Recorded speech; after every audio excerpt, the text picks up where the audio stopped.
ಏನೋ ಅಪಾರ್ಟ್ಮೆಂಟ್ ಮನೆ ಅಂಗಡಿಗಳಿಗೆ ನೀರು ನುಗ್ಗಿದೆ ಸರ್ಜಾಪುರ ಭಾಗದಲ್ಲಿ. ಬೆಳ್ಳಂದೂರಿನಲ್ಲೂ ಅದೇ ರೀತಿಯಾದಂತಹ ಪರಿಸ್ಥಿತಿ. ಬೆಳ್ಳಂದೂರಿನ ಹಲವೆಡೆ ಜನಜೀವನ ಕಂಪ್ಲೀಟ್ ಹಾಳಾಗ್ತಾ ಇದೆ. ಕರಿಯಮ್ಮನ ಅಗ್ರಹಾರ ಗ್ರಾಮ ಸಂಪೂರ್ಣ ಜಲಾವೃತವಾಗಿದೆ. ರೋಡಲ್ಲೇ ವೆಹಿಕಲ್ಗಳು ಕೆಟ್ಟು ನಿಂತಿವೆ. ಕೊಳಚೆ ನೀರು ಊರಿಗೆ ನುಗ್ಗುತ್ತಾ ಇದೆ.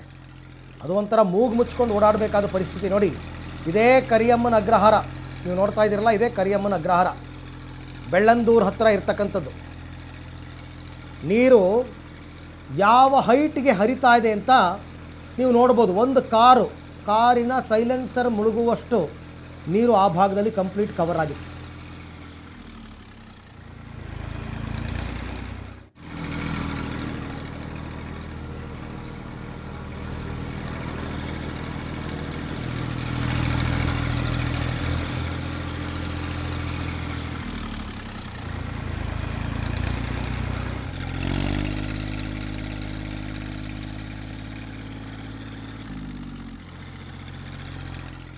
ಯಪ್ಪ, ದೃಶ್ಯ ನೋಡಿದ್ರೆ ಹೆದರಿಕೆ ಆಗುತ್ತೆ. ಇದು ಬೆಂಗಳೂರು ಅಂತ ಅನಿಸುತ್ತೆ. ಕರಿಯಮ್ಮನ ಅಗ್ರಹಾರ ಇದು ಬೆಂಗಳೂರು ಅಂತ. ಈ ವಿಡಿಯೋಸ್ ಎಲ್ಲ ಮಾಡೋದಕ್ಕೆ ಬೋಟಲ್ಲಿ ಹೋಗಿರೋದು.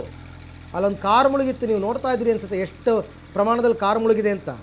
ಒಂದು ಕಾರು, ಸಾಮಾನ್ಯವಾಗಿ ಸಣ್ಣ ಕಾರು ಅಂತಂದರೂ ಹೆಚ್ಚು ಕಡಿಮೆ 4 ಅಡಿ ಇರಲ್ವಾ, 4-5 ಅಡಿ ಅಂತೂ ಬರುತ್ತೆ ಹೆಚ್ಚು ಕಡಿಮೆ.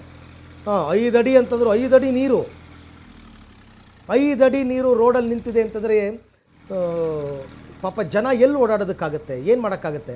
ದೊಡ್ಡ ದೊಡ್ಡ ಬಿಲ್ಡಿಂಗ್ಗಳೇ ಇದೆ ಅಲ್ಲಿ. ಕರಿಯಮ್ಮನ ಅಗ್ರಹಾರದ ಹತ್ರ ಸಾಫ್ಟ್ವೇರ್ ಕಂಪ್ನಿಗಳು, ದೊಡ್ಡ ಬಿಲ್ಡಿಂಗ್ಸು.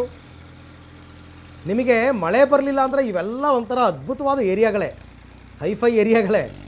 ಬಟ್ ಮಳೆ ಬಂದರೆ, ಡ್ರೈನೇಜ್ ಕ್ಲಿಯರ್ ಆಗಲಿಲ್ಲ ಅಂದರೆ, ರಾಜಕಾಲುವೆಗಳು ಉಕ್ಕಿ ಹರಿದ್ರೆ ಏನಾಗುತ್ತೆ ಬಡಾವಣೆಗಳ ಸ್ಥಿತಿ ಅನ್ನೋದಕ್ಕೆ ನೀವು ನೋಡ್ತಾ ಇರೋ ದೃಶ್ಯಗಳೇ ಸಾಕ್ಷಿ. ಎಲ್ಲ ಕಡೆ ತೆಪ್ಪಗಳು ತಂದಿಟ್ಕೋತಾ ಇದ್ದಾರೆ, ತೆಪ್ಪಗಳಲ್ಲಿ ಓಡಾಡೋದಕ್ಕೆ.